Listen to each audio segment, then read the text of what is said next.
మీ ఇంట్లో మొదటి కోటీశ్వరుడు మీరే అవ్వాలనుకుంటున్నారా? ఈ ఫైనాన్షియల్ వెబినార్ లో ఇప్పుడే జాయిన్ అవ్వండి. Hello viewers, welcome back to our channel. ఈరోజు మనతో ఉన్నారు స్టాక్ మార్కెట్ అనలిస్ట్ అయిన సుందరరామరెడ్డి గారు. సార్తో మాట్లాడదాం. నమస్కారం సార్. నమస్తే సార్, ఇండియాలో పేరెంట్స్ అయి ఉండొచ్చు, స్టూడెంట్స్, చదువుకునే వాళ్ళు ఎవరైనా కూడా ది బెస్ట్ శాలరీస్ కావాలి, ఒక మంచి లైఫ్ ఉండాలి, వెనక్కి తిరిగి చూసుకోకూడదు అంటే ముఖ్యంగా చూసేది ఐఐటి. రైట్. అలాంటి ఐఐటి పరిస్థితి ఇప్పుడు ఎలా ఉంది అంటే అందులో కూడా ఒక 22%, 20% వరకు జాబులు దొరకని పరిస్థితి. ఎందుకు ఈ సిచ్యువేషన్ క్రియేట్ అవ్వడం జరిగింది? ఇన్ ఫ్యూచర్ ఇది ఏ విధంగా మారబోతుంది తెలియజేసుకోవచ్చా? రైట్. డెఫినెట్గా అండి, రీసెంట్గా రైట్ టు ఇన్ఫర్మేషన్ యాక్ట్ కింద ఢిల్లీ ఐఐటి వాళ్ళకి క్వశ్చన్ షూట్ చేసినప్పుడు వాళ్ళు ఇచ్చిన రిప్లై ఏంటంటే లాస్ట్ 5 years నుంచి యావరేజ్ మీద 22% స్టూడెంట్స్కి ఎలాంటి ఆఫర్స్ రావట్లేదు. అంటే యావరేజ్ శాలరీ వచ్చేకల్లా 16 lakhs వస్తున్నాయి. చాలామంది పేరెంట్స్ ఏంటంటే ఇక ఐఐటీలో వస్తే లైఫ్ సెటిల్ అయిపోతాయి అండ్ మంచి శాలరీస్ వస్తాయి, అబ్రాడ్కి వెళ్ళొచ్చు అలా అంటారు. అండ్ పాత రోజుల్లో కొంతవరకు నిజమండి, బట్ లాస్ట్ 5 years నుంచి మాత్రం అలాంటి డేటా ఏం కనిపించట్లేదు ఇక్కడ. అండ్ ఐఐటి ఢిల్లీ అంటే సెకండ్ బెస్ట్ ఐఐటి అండి ఇండియాలోని, ముంబై తర్వాత, మెడ్రాస్ తర్వాత. మెడ్రాస్ ఇది నెంబర్ 1 ఐఐటి మెడ్రాస్, తర్వాత ఢిల్లీ తీసుకుంటారు అందరూ. అలాంటిది అక్కడే ఆల్మోస్ట్ ఒక 22% స్టూడెంట్స్కి ఆఫర్ లెటర్స్ రావట్లేదంటే అది ఇయర్ కాదండి, లాస్ట్ 5 years నుంచి యావరేజ్ మీద ఎవ్రీ ఇయర్ రావట్లేదు వాళ్ళకి. అంటే శాలరీస్ కూడా ఏం పెరగట్లేదంట లాస్ట్ 5 years నుంచి కూడా. దాని మీనింగ్ ఏంటంటే జనాలు ఎక్కువ హైప్ అనమాట. ఐఐటి అంటే అది ఒక long term 2 years 3 years time తీసుకుని మరి ప్రిపేర్ అవుతూ ఉంటారు. అండ్ అది వస్తే లైఫ్ సెటిల్ అవుతుంది అనుకుంటారండి. అంటే గ్రూప్ 1తో ఈక్వల్ కంపేర్ చేస్తే ఆల్మోస్ట్. అంటే అకాడమిక్లో క్లవర్ అంటే, హార్డ్ వర్కర్ అంటే అల్టిమేట్ గోల్ వచ్చేట్లు ఇండియాలో డెఫినెట్గా ఐఐటీస్ ఐఎమ్సే ఉంటాయి. అందుకని దీంట్లో వచ్చిందంటే లైఫ్ సెటిల్ అవుతుంది అనుకుంటారు. అందుకని ఫీజు కూడా ఎక్స్పెన్సివ్, 20 lakhs దాకా ఉంటుంది ఇక్కడ. 20 లక్షల వరకు ఫీజు కట్టాల్సి. ఐఐటి వచ్చినా సరే అది ర్యాంక్ బేస్ మీద వచ్చిన ప్రోగ్రామ్ కూడా కట్టాల్సిందే. రిజర్వేషన్ వాళ్ళకి ఫ్రీగా ఉండొచ్చు కానీ మామూలుగా అయితే మెరిట్ స్టూడెంట్స్ అని కట్టాల్సిందే.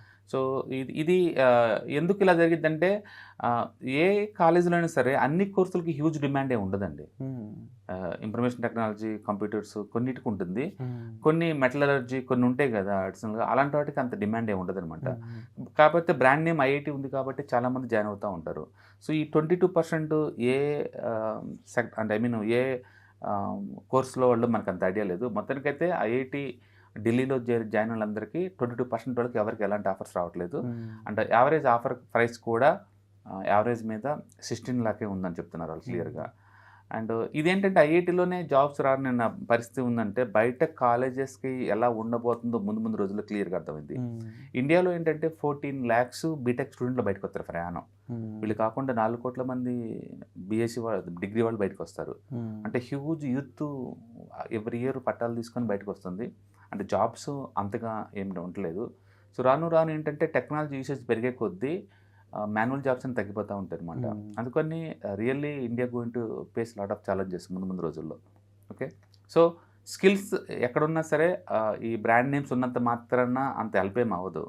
ఇప్పుడు నేను అంటుంది ఏంటంటే అంత ఐఐటి లాంటి చదివి కూడా ఆఫర్ లెటర్ కోసం ఎందుకు తిరగాలి కంపెనీ చుట్టూ? వాళ్ళే ఇన్నోవేటివ్గా ఏదన్నా డెవలప్ చేయొచ్చు కదా. ఇవాళ రేపట్లో చాయ్ వాళ్ళే డబ్బులు సంపాదించుకుంటున్నారు రోజుకి 1000 రూపాయల దాకా. అంటే పానీపూరీలు అమ్మేవాళ్ళు రోజుకి 1000 రూపాయలు సంపాదిస్తున్నారు ఈ రోజుల్లో. వాళ్ళు ఎవరో ఆఫర్ లెటరు రాలేదు అని చెప్పేసి ఖాళీగా ఉండాల్సిన అవసరం లేదు.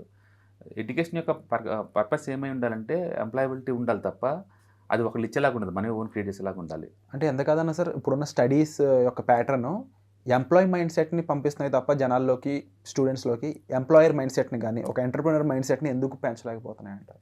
రైట్. ఒకటి ఏంటంటే బ్రిటిష్ వాళ్ళ ఎడ్యుకేషన్ సిస్టమ్ అండి మన ఇండియాలో వాడుతుంది, ఇప్పటికే వాడతారు. 10th అయిపోగానే ఇంటర్ అయిపోగానే బీటెక్ అయిపోగానే 2-3 years ఖాళీగా ఉండి పేక్ ఎక్స్పీరియన్స్ పెట్టేసుకుని జాబ్కి వెళ్ళాలి. అందరూ ఐటీని చేయాలి, వేరేది నాన్ ఐటీ చేయడానికి వీల్లేదు. అట్లా ఒక మైండ్ సెట్ పడిపోయింది ఇక్కడ. ఈ ప్యాటర్న్ ఎవరు బ్రేక్ చేయడానికి ఇష్టపడరు. సీట్ వచ్చినా రాపని అదే కూర్చుంటారు తప్ప ఈ ప్యాటర్న్ బ్రేక్ చేయడానికి బయటపడరు. ఇవాళ రేపట్లో ఇన్నోవేటివ్ థింక్ చేస్తే బోల్డ్ అని ఉన్నాయండి. అండ్ చాలా ఇన్నోవేటివ్ దొరుకుతున్నాయి అన్ని చోట్ల. బట్ యూత్ ఏంటంటే సొసైటీ రెస్పెక్ట్ కూడా ఉండదు. ఇప్పుడు ఎవరైనా ఐటీ చేయాలంటే మంచి రెస్పెక్ట్ ఇస్తుంది, బయట కాలేజీల్లో ఆ రెస్పెక్ట్ ఇవ్వదు అనమాట. అందుకని హార్డ్ వర్క్కి అకాడమిక్లో మంచి హైయర్ స్టాండర్డ్స్ అంటే ఐఐటి ఐఎంలో చూస్తారు. బట్ అక్కడే నీకు జాబ్స్ రావట్లేదు 22% మెంబర్స్కి అంటే మాత్రం అది రియల్గా వరి అవ్వాల్సిన విషయం అనమాట. ఓకే, కాకపోతే అన్ని కోర్సులకి డిమాండ్ ఉండదు. ఏ ఐటీ అయినా సరే, మామూలు అయినా సరే. డిమాండ్ ఉన్న కోర్సులు ఎక్కడన్నా స్కిల్ బాగానే ఉంటాయి. ఇప్పుడు మోడర్న్ ఏరియాలో అయితే కంప్యూటర్లో అయితే ఆర్టిఫిషియల్ ఇంటెలిజెన్స్కి, మిషన్ లెర్నింగ్కి, డేటా సైన్స్కి ఇలాంటి హ్యూజ్ డిమాండ్ ఉందండి. బట్ అగైన్ జాబ్స్ కలిపి ఫోకస్ చేయకుండా ఎంటర్ప్రినర్ లాగా థింక్ చేసే వాళ్ళకైతే అన్లిమిటెడ్ జాబ్స్ ఉన్నాయి. ఫర్ ఎగ్జాంపుల్ డిజిటల్గా ఎక్కువ జాబ్స్ క్రియేట్ చేస్తుంది యూట్యూబ్. దాని మీద అకాడమిక్లు ఎక్కడ కూడా క్వాలిఫికేషన్స్ ఎక్కడ లేవు, అవి ఓన్ డెవలప్ అవుతుంది తప్ప. అంటే ఎంత అంటే మంత్లీ కోట్లలో సంపాదించే వాళ్ళు ఉన్నారు యూట్యూబర్స్, కోట్లలోనే ఉంటుంది. దాన్ని ఐటీలు చదవాల్సిన అవసరం లేదు. ఆ చదివిన వాళ్ళందరూ ఒక్కడు ఐటీలో ఉండలేదు నాకు తెలియదు. యూట్యూబ్లో కోట్లు సంపాదించే వాళ్ళందరూ ఐటీ నుంచి వచ్చారు. అంటే రీసెంట్గా ఒక స్టేట్మెంట్ కూడా చూడడం జరిగింది సార్ న్యూస్ పేపర్లో. ఐఐటియన్స్ కంటే కూడా యూట్యూబ్లో ఉన్న ఇన్ఫ్లుయెన్సర్స్ ఎంత సంపాదిస్తున్నారు, మార్కెటింగ్ అనేది ఎంత పెరుగుతూ ఉంది అనేది. రైట్, మేబీ మీరు చెప్పిన దానికి అది ఒక ఎగ్జాంపుల్గా వాడచ్చు. నేను అంటుంది అది. అందుకని ఐఐటీలో ఇప్పుడు దాకా ఏంటంటే అరవై జాబ్ షూర్ అనుకునే వాళ్ళకి ఇది ఒక పెద్ద వార్నింగ్ అనమాట. ఐఐటీలో కూడా మీ జాబ్లో గ్యారంటీ కాదనే వార్నింగ్ అనమాట. ఎక్కువ శాతం ఏంటంటే అది స్టాండర్డ్స్ ఎడ్యుకేషన్ కాబట్టి లైఫ్ సెటిల్ అవుతుంది అనుకుంటారు. దీని గురించి లక్షల కొద్ది లోన్ తీసుకుని మరీ వస్తారు. ఇవాళ రేపట్లో ఏమైందంటే సెల్ ఫోన్ కూడా లోన్ తీసుకుంటున్నారు. మీకు తెలుసు లేదు, యాపిల్ ఇండియాలో సేల్స్లో అవుట్ ఆఫ్ 10 యాపిల్ సేల్స్లో 7 వరకు ఈఎంఐలో తీసుకుంటున్నారు. యాపిల్ 10 మొబైల్ కొంటే 7 ఈఎంఐల మీద కొంటున్నాయి. అది కార్లు 100% లోన్లో తీసుకున్నాయి, హౌస్లు 100% కొంటున్నవి. ఎడ్యుకేషన్, హైయర్ ఎడ్యుకేషన్ అంతా లోన్సే, అబ్రాడ్ ఎడ్యుకేషన్ అని లోన్సే. అంటే ఎడ్యుకేషన్ అయిపోయి లోపల వెనక ఒక 50-60 లక్షలు అప్పు రెడీగా ఉంటుంది. అలాంటి టైంలో జాబులు కూడా లేదనుకోండి, చాలా స్ట్రెస్ అవుతుంది ముందు రోజుల్లో. అందుకని మన పరిధి దాటి లైఫ్ స్టైల్ ఈ టైపు నెసరీ కోసం ఖర్చు పెట్టారనుకోండి, చాలా స్ట్రెస్ అవుతారు. అందుకని స్కిల్ ఓరియంటెడ్ వాటి మీద పెట్టడం బెటర్ అనమాట, స్కిల్ ఓరియంటెడ్గా. అందుకని ఆ ఐటీలో ఇప్పుడు దాకా జాబులు వస్తే గ్యారంటీ అనుకున్న వాళ్ళకి ఇది క్లియర్గా చెప్తుంది అనమాట. లాస్ట్ 2 days నుంచి సోషల్ మీడియాలో ఇదే డిస్కషన్, ఐటీలో కూడా జాబ్ రావట్లేదు అంటుంటూ. అది ఈ రోజు కనిపెట్టి మాట్లాడుతున్నారు. బట్ లాస్ట్ 5 years ఉంటుందండి ఈ పరిస్థితి. అంటే సిచ్యువేషన్స్ అనేవి మారుతూ ఉన్నాయి, టైం మారుతూ ఉంది, దానికి తగ్గట్టు మనం మారాలి అనే దానికి ఇది ఒక సంకేతం. రైట్, ఎందుకంటే స్కిల్ రీడెఫైన్ అవుతా పోతుంది ఇప్పుడు. అండ్ ఒకే నేను నేర్చుకుందని మీద జాబ్ రావాలని రూల్ ఏం లేదు. You have to look for other alternatives అనమాట. అండ్ ఇలా రిపోర్ట్లో ఫినాన్స్లో చాలా పెద్ద ఆపర్చునిటీస్ ఉన్నాయండి ఆ ఏరియాలో ఎంటర్ప్రినర్గా. అండ్ పర్టికులర్గా సిఎఫ్ఐ కానీ, అండ్ ఏసీసీఏ కానీ, అండ్ ఈవెన్ సిఏ కానీ, ఐసీడబ్ల్యూ కానీ, ఆ ఏరియాలో ఏంటంటే అమౌంట్ తక్కువ and at far high standards వస్తాయి అనమాట. రెండోది ఎంటర్ప్రినర్ అవ్వడానికి ఛాన్స్ ఎక్కువ ఉంటుంది ఆ ఏరియాలో. ఇప్పుడు చార్ట్ అకౌంటెంట్ అనుకో ట్యాక్స్ ఫైలింగ్ చేసే వాళ్ళకి బోల్డ్ అంత ఆపర్చునిటీ. ఇండియాలో 7 కోట్ల మంది ట్యాక్స్ ఫైలర్స్ నెసరీ ఉంది. అది పెట్టడం తప్ప తగ్గడానికి ఏం లేదు. అంటే స్టాక్ మార్కెట్, క్యాపిటల్ మార్కెట్ గురించి బోల్డ్ అని ఉన్నాయి మీకు ఆ ఏరియాలో. స్టాక్ క్యాపిటల్ మార్కెట్ కావచ్చు, డీలర్స్ కావచ్చు, బ్రోకర్స్ కావచ్చు, బ్యాంకర్స్ కావచ్చు, అండ్ మ్యూచువల్ ఫండ్ ఏజెన్సీలు కావచ్చు, మ్యూచువల్ ఫండ్ డిస్ట్రిబ్యూటర్స్ కావచ్చు, అండ్ వాటికి ఐపీఓ ఫండింగ్ చేసే కంపెనీస్ కావచ్చు, వెంచర్ క్యాపిటలిస్ట్ కావచ్చు. ఫినాన్షియల్ చాలా పెద్ద ఏరియా అనమాట. ఐరన్లో బోల్డ్ అని జాబ్స్ ఉన్నాయి. అండ్ ఎక్స్క్లూజివ్ టెక్నాలజీ ఉండాల్సిన అవసరం లేదు. అండ్ సో అట్లా బయట చాలా ఆపర్చునిటీ క్రియేట్ అవుతుంది. మెడికల్లో ఇప్పుడు నిరంతరం ఉంటుంది, దాంట్లో ఇన్ఫ్రాస్ట్రక్చర్ బోల్డ్ నిరంతరం ఉంటాయి.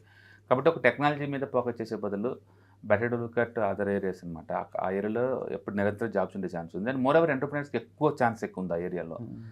కాబట్టి అందరూ హై ఎండ్కే ట్రై చేయాల్సిన అవసరం లేదు. బట్ అన్ఫార్చునేట్లీ సొసైటీలో ట్యాగ్ ఏంటంటే వాటిలో పెద్ద అట్లా అయితే బాగుంటుంది. ఈవెన్ ఐఏఎస్ ఐపీఎస్ ప్రిపేర్ అవుతే కూడా జనాలు 10 years టైం వేస్ట్ చేసుకున్న వాళ్ళు చాలా మంది ఉన్నారు. చాలా మంది. లుక్ ఎట్ అశోక్ నగర్, మనం ఆర్టిస్ట్ క్లాసెస్కి వెళ్ళాం అనుకోండి, వేలల్లో ఉన్నారు స్టూడెంట్స్ అక్కడ. Very true sir. Yeah, so అందుకని స్కిల్ కోసం, ఒక స్కిల్ ఎక్వైరింగ్ కోసం కష్టపడడం తప్పేం లేదు. కానీ బట్ వాళ్ళెవరో నీ స్కిల్ని రికగ్నైజ్ చేయాలని దాని గురించి ఇంత తపన పట్టడం వస్తుంది best. Very true sir. And మరోపక్క మనీ మేనేజ్మెంట్ కానీ, క్యాష్ ఫ్లో అర్థం చేసుకోవాల్సిన విషయాలు కూడా చాలా ఉంటుంటాయి. జాబ్ చేసినా చేయకపోయినా ఫైనాన్షియల్ సంబంధించిన నాలెడ్జ్ కూడా చాలా అవసరం. అండ్ ఇలాంటి కొత్త పాయింట్స్ని మా ముందుకు తీసుకొచ్చిన thank you so much sir. ఇది ఒక హెచ్చరికనే కాదు, ఇది ఒక టైం మేనేజ్మెంట్, ఒక మారుతున్న టైంకి అనుగుణంగా మనం ఏమేం చేయాలన్నదానికి ఇది ఒక రిజంబ్లెన్స్లో మాకు ఈ న్యూస్ని ఇచ్చినందుకు thank you so much sir. మీ ఇంట్లో మొదటి కోటీశ్వరుడు మీరే అవ్వాలనుకుంటున్నారా? ఈ ఫైనాన్షియల్ వెబినార్ లో ఇప్పుడే జాయిన్ అవ్వండి. సుమన్ టీవీలో మీ పర్సనల్ అండ్ బిజినెస్ ప్రమోషన్స్ కోసం కింది నెంబర్ కి కాంటాక్ట్ చేయండి.